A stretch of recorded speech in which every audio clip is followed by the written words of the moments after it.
All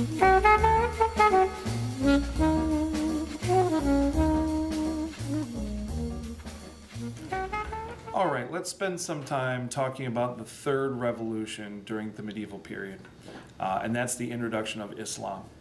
Islam was incredibly influential in the development of medieval history.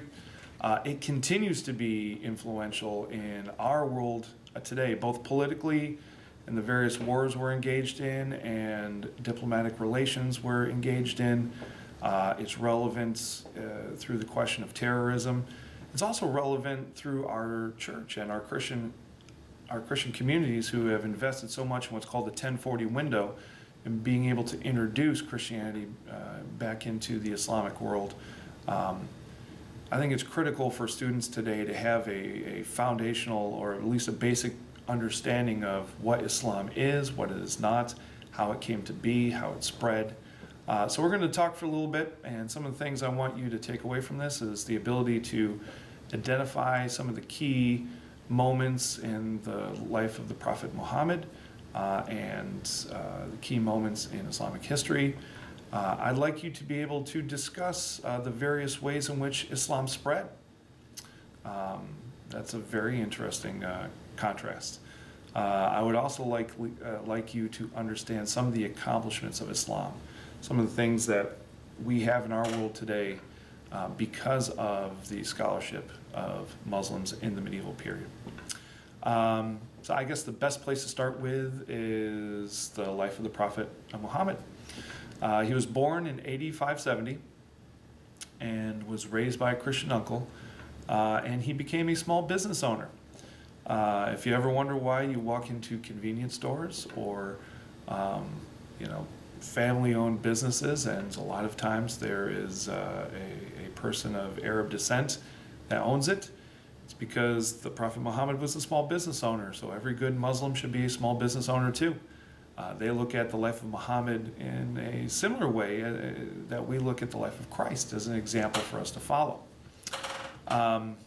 He married an older woman, a woman named Khadijah, who was a fairly wealthy trader, and Muhammad's lifestyle was significantly improved through this marriage. And instead of sweating it out in the local small business, he had some spare time on his hands to take walks in the mountains. And one day on one of these walks in AD 610, he claims he had a revelation that the angel Jibril, or the angel Gabriel, came to visit him and commanded him to Hora, to recite. And Muhammad had to commit these recitations, these sayings to memory, and go into Mecca and preach to recall these recitations. And this drew a harsh response from many people in Mecca. Mecca was a polytheistic culture. In the center of Mecca, there's this black box called the Kaaba. And in that Kaaba, all of the residents of Mecca would put their individual family gods. And this is kind of the center of social life of Mecca. So Muhammad's message of one God did not go so well. Tradition holds that Abraham himself built this Kaaba, and it has been converted into a polytheistic shrine during the life of, well, probably before the life of Muhammad.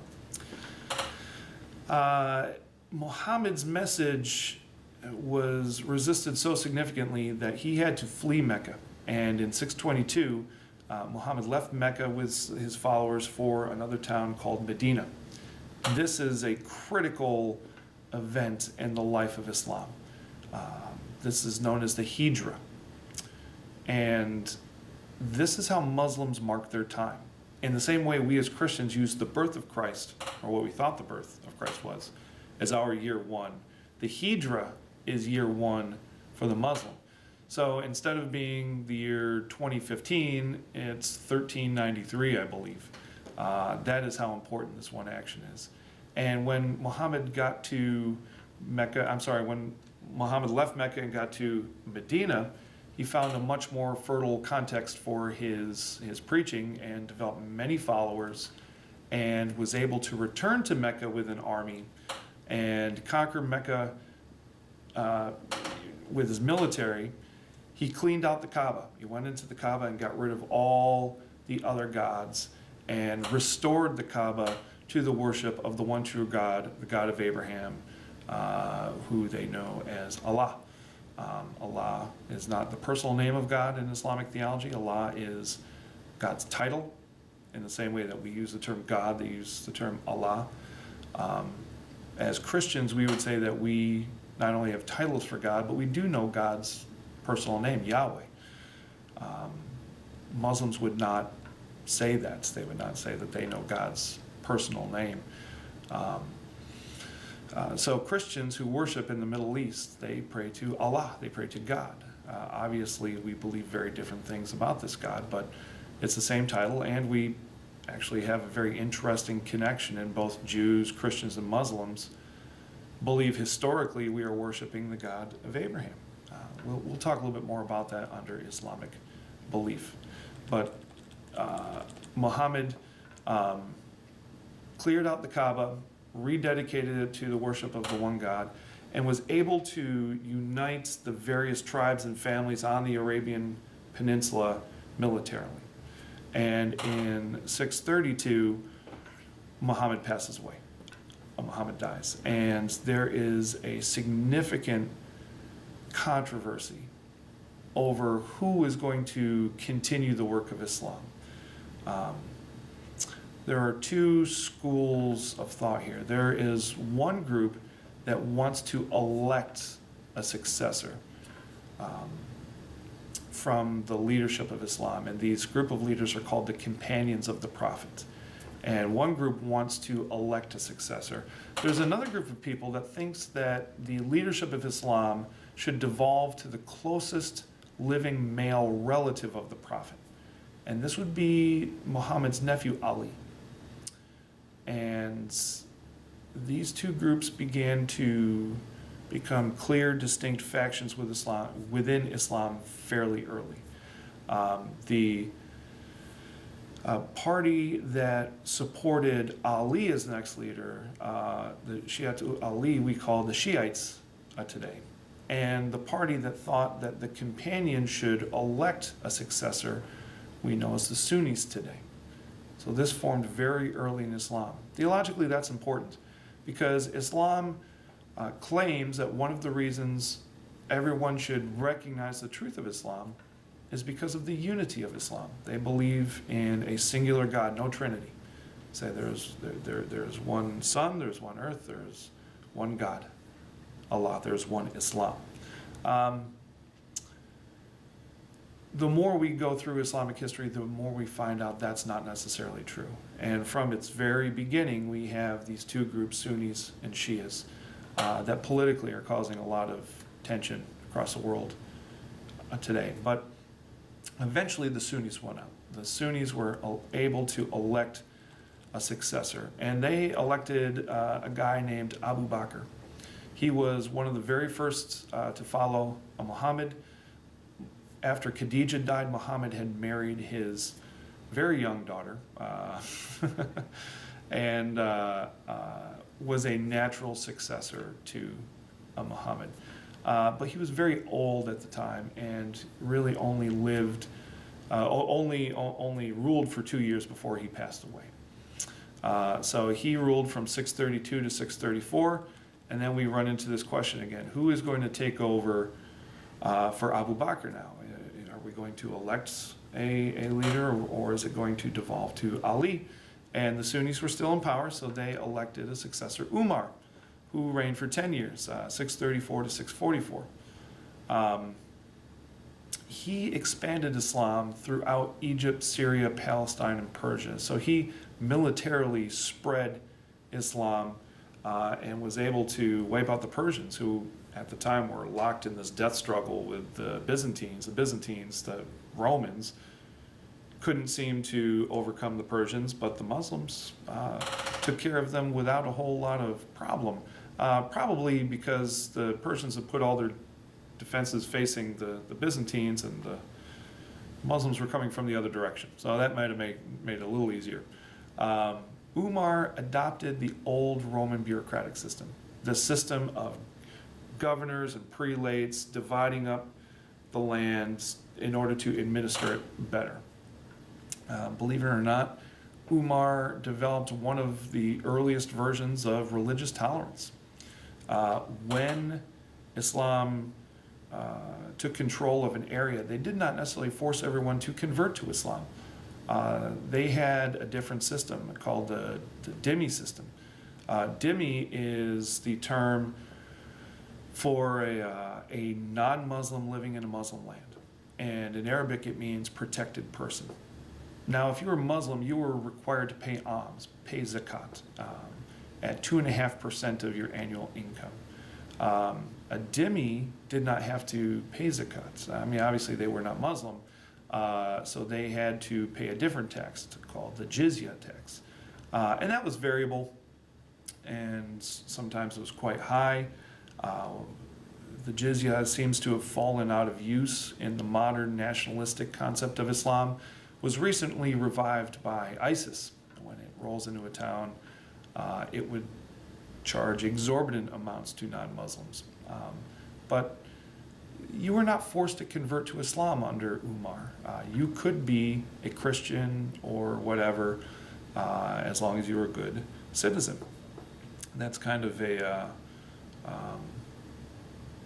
contrary to popular perception these days. Umar survived an assassination attempt, and he recognized the need for a proper succession. He wanted the Sunnis to stay in power, so he named his own successor, Uthman. So after Umar's death in 644, the companions elected Uthman to take over, and he spread Islam throughout North Africa. And this expansion was genius. It was very innovative. It was not necessarily a military expansion, although the military was involved. Islam would, the Muslims would bring their military outside of a town and send an emissary in and make a deal with the town, saying, hey, we are here because we want to take control of your city, but we have a deal for you. If you agree to be under our control, we will allow you to maintain your religion. We will allow you to maintain your leaders. We will not change anything in your town. We won't even come into your town. But instead of paying this exorbitant tax to Constantinople, you give us the jizya, and they made it very small. This was very attractive to many North African towns for a couple of reasons. Number one, economically, they didn't have to give as much of their money away. Secondly, if they said no, then they would go to war, so there's always that question. But what these Muslims did was genius. What they did is they set up a small administrative city outside of whatever town they are looking to control. And in that administrative area, they would put the best hospitals, they would put the best schools, they would put the best of everything there. So when mom and dad wanted to send their kid to a good school, they would travel outside the city to go to the Islamic school. If they were sick, they'd go to the Islamic hospitals, which were very good. And eventually this administrative center grew and grew and grew and grew, and eventually swallowed the town whole. 3 generations later, the town was Muslim, because they were educated with an Islamic education. They depended on the Muslims. The Muslims were good to them. Now the military was involved in this, but this seems to also kind of run against the grain of popular perception of how Islam spread. It did spread militarily, and it did spread relatively peacefully. So when we evaluate the inherent violence of Islam, we have to take into account all of these stories, not just the ones that seem to support our preconception. So Uthman was very innovative with this.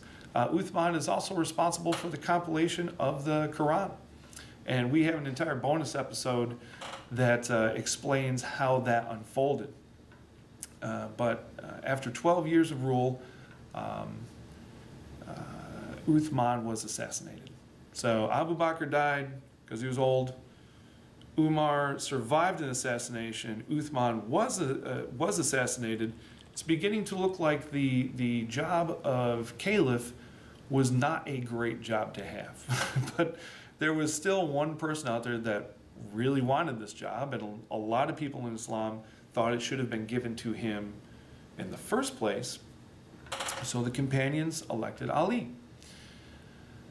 Some people might think that this would have made the Shias happy, and it did to a certain extent, but the Shias were not just promoting the person that they wanted, they were promoting a method of succession, and Ali was still elected as the successor.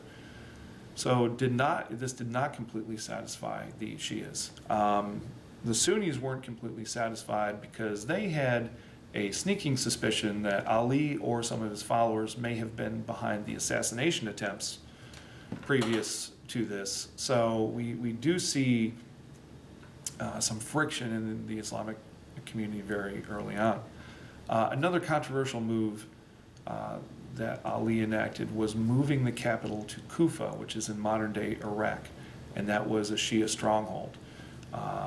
So I'm sure Sunnis were not really happy with this.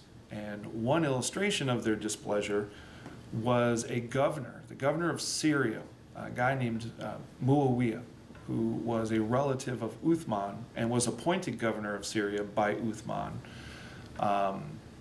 was not happy with Ali.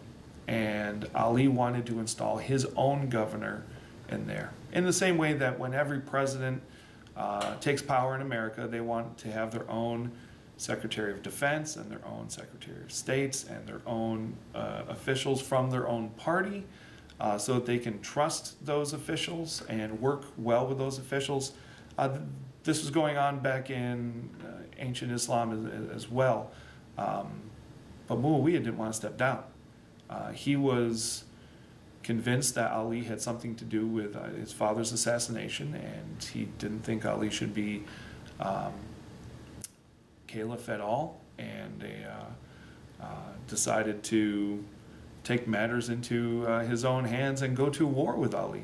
Ali was not caliph very long. He only lasted to 661-ish. But in that time, he did go to war with Muawiyah. And in going to war, he upset another group of people. Some people thought that Ali was throwing some of the central tenets of Islam out the window, fudging on things like daily prayers and all that, so that they could be militarily more prepared for what's ahead. And a lot of the people fighting for Ali said, no, you're compromising our religion for this war, and did not think Ali was a fervent enough Muslim, and they broke away from Ali and formed a group that we know as the Kharijites. And these Kharijites are committed to a fervency of faith, an absolute commitment to Islam that Ali did not measure up to in their minds. So now here again, very early in Islam, we have the Sunnis, we have the Shias, we have the Kharijites. So this idea of the unity of Islam needs some qualification. When Muawiyah went to war with Ali, he was very smart. He offered a ransom after Ali died to his two sons. Ali had two sons, Hassan and Hussein. And Muawiyah's strategy was to give them a sum of money so that they ride off into the sunset, never to be heard from again. And Hassan took him up on that offer. And Hassan drops out from the historical record. We don't know what happened to him. Presumably he took the money and retired somewhere. Hussein was more loyal to his father and chose to continue this war against this Sunni aggressor. But Muawiyah and more directly his son Yazid were just better at it than Hussein. And they tracked Hussein down and they beheaded him at Karbala. And they sent the head back to Muawiyah, who was ruling in Damascus.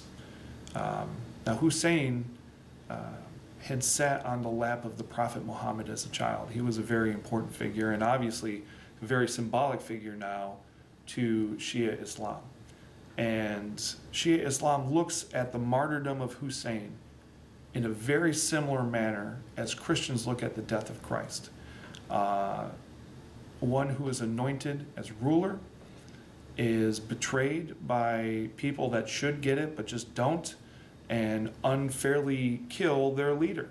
Um, so if you go to the mosque in Karbala today, that's one of the holiest sites for Shia Islam. Now, the defeat of Ali and his sons usher in a second phase in Islamic history. The first phase is Muhammad and the caliphs. These caliphs were decided by the votes of the companions. The companions are now passing away, and we have a leader who is able to assert himself militarily over the rest of Islam. So Muawiyah took the throne by force and ushered in the Umayyad dynasty. The Umayyad dynasty runs from AD 661 to AD 750. Muawiyah turned out to be a very capable ruler and was able to expand Islam significantly. Under Muawiyah, Islam expanded into Spain, Pakistan, Afghanistan, Uzbekistan. We also see another very interesting phenomena happening during the Umayyad dynasty, something called Arabization.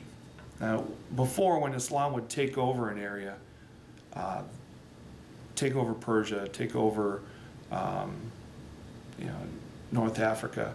North Africans were still North Africans. Then they had their own government, and they had their own coinage, they had their own culture and way of doing things, and that was separate from the Arabian Peninsula, separate from Persia, so on and so forth. But under the Umayyad dynasty, all of these disconnected lands started to develop a cultural identity. They developed their own coinage, they developed their own customs and cultures, etc. Another thing that was generated by this time period is the reverence for the Dome of the Rock, which is now a very important holy site in Islam, generates a significant amount of political tension in our globe today. The Dome of the Rock is a mosque that's built on the Jewish Temple Mount. And on this rock, Muslims believe that Muhammad ascended into heaven. Obviously, the Jews have a significant interest in the Temple Mount. And Muslims have a significant interest on this rock that is on top of the Temple Mount. Neither one's really willing to compromise with the other, which is the source of the tension. This developed during the Umayyad dynasty. Now, the Jews were not in Palestine at this point in time, but this is where the theological importance started to grow for the Dome of the Rock. Originally in Islam, when the Prophet mandated the daily prayers, these prayers were done to Jerusalem. Later on, that was changed to Mecca. But Jerusalem is a critical and very important holy site for Muslims. After the Umayyad dynasty, we see a third phase of Islamic developments. The Umayyad family started to die off, and another family took control, the Abbasid dynasty. And the Abbasids controlled the Islamic world from 750 to about 1250, and was the dynasty that fought most of the Crusades with the West. The Abbasid dynasty is also known as the Golden Age of Islam. And we'll talk about some of their accomplishments, which were really quite remarkable, and in my opinion, just as innovative or important as anything the classical period, Rome and Greece, turned out. There's a ayat in the Quran that says the ink of a scholar is more holy than the blood of a martyr, and the Abbasids took that to heart. One of their accomplishments is something called Islamization. When the Umayyads spread, they took control over areas, but only about 10% of the people in those controlled areas were actually Muslim.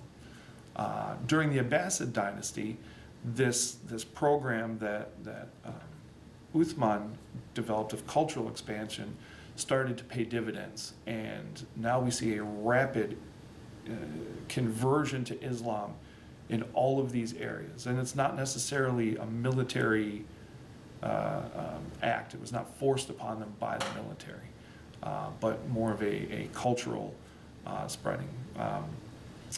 We see a reorganization of government in the Abbasid period to give local authorities more power. We see another shift in the capital. The capital was moved to Baghdad, which became one of the cultural gems of the medieval world. We see the development in religious scholarship. In addition to the Quran, there are a few other important documents. One is known as the Hadith, and these are the traditions of the Prophet. Things that are not necessarily part of the Quran, but things that Islam believes. Analogous to the Talmud, to the Old Testament scriptures, to the Jewish Bible. We see the rise of Sharia law. We see Islam being applied to how a region functions politically. We see significant philosophical scholarship. This was the period of a guy named Avicenna, Ibn Sina, and Ibn Rushdi. These philosophers were known primarily for preserving and developing Aristotelian thought. Aristotelian thought, which had waned in popularity in the Christian West, was preserved and developed in the Islamic East. And that will become important when we talk about the Crusades. This was also a period in the Islamic world of significant scientific scholarship, the development of the scientific method, the development of disciplines in science like algebra, what we call algebra, or alchemy, which we call chemistry, or alchemy. That was developed by the Islamic world. We see the emergence of a fourth major group within Islam, a mystical group called the Sufis. And these are analogous to the Pentecostals of Islam, people that look for an emotional and personal connection with Allah. And the most famous example would be the Turkish whirling dervishes, these guys that would tilt their head to the side and raise their arms and spin around with these funky looking skirts. And in the act of spinning, they believe there is a connection to Allah there. This is also the development of Islamic literature. 1001 Arabian Nights, Scheherazade. Disney's Aladdin has its roots in the Abbasid dynasty of Islam. But Islam would not stay this unified forever. And it broke up into three distinct divided kingdoms. And in large part, this was due to the Crusades, the resources that were used to fight the Crusades. The Christian West decided that it needed to recapture the Holy Lands and prosecuted a series of wars against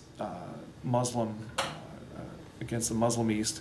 Only the first of these wars can really be said to have been successful, and they temporarily regained control of Jerusalem and the Holy Land, and in so doing got to see everything that the Muslims were doing, all this cool scholarship. The knowledge of Aristotle was brought back, the knowledge of astronomy was brought back, different inventions like the sextants that was critical in navigating the Atlantic Ocean so that Christopher Columbus could bump into America someday, came from the Islamic world, came from Islamic scholarship. There were medical advances. Baghdad had developed a fairly sophisticated hospital in which they divided sections of the hospital based on the symptoms of a patient. So if you came in with symptoms A, B, C, you were sent to the wing with all the patients with those same symptoms. And if you came in with symptoms X, Y, Z, you were sent to a different section, which helped prevent people from infecting each other in hospitals and increased its effectiveness. All this was brought back to the West because it was developed in Islam. So as far as that's concerned, we owe a huge debt of gratitude to our modern Western way of life, to the developments of the Abbasid period.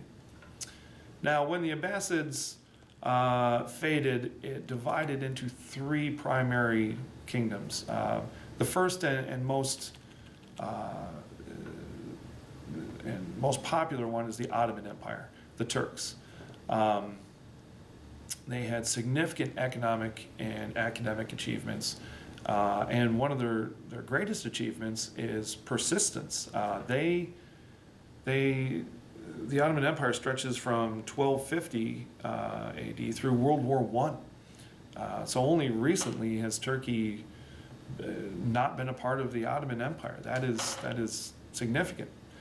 The second divided kingdom was called the Safavid Empire, located in Iran. And this was the base for Shia Islam. And it continues to be the base of Shia Islam. And the third divided kingdom was the Mughal Empire, which is in Southeast Asia. Most people would guess that the most Islamic country today would be Saudi Arabia, which contains Mecca, or maybe Iran, that has a hardline religious government, or someplace in the Middle East. They're actually incorrect. The most Muslim countries in the world by population percentage are Indonesia and Malaysia. They have a significant Islamic population numerically and percentily. So the Mughal Empire was very effective in preserving Islam in that part of the world. And when you look at the effect of Islam at its height, it stretches from Asia, the Pacific, Malaysia, southern islands of the Philippines, Indonesia, through Southeast Asia, through almost all of the Middle East, across North Africa, and at one point it squeezed in on Europe and took over all of Spain, and was finally stopped in Tours, which is in France. And in the east, the Muslims were stopped in Vienna. We were outside Vienna. That is an incredible landmass to control, and 2 to 3 times the control that the Roman Empire had back in their day. The Muslims were a driving force for how politics and theology and economics developed in the West in the Middle Ages, and continues to influence how we relate to each other in the West. And if a student is going to be equipped to approach the world around him or her rightly, you are going to have to know what to do with Islam. You will have to know what it is, and you will have to know how to engage it, and you will have to know how to think rightly about it. And hopefully this introduction sort of begins that process with you.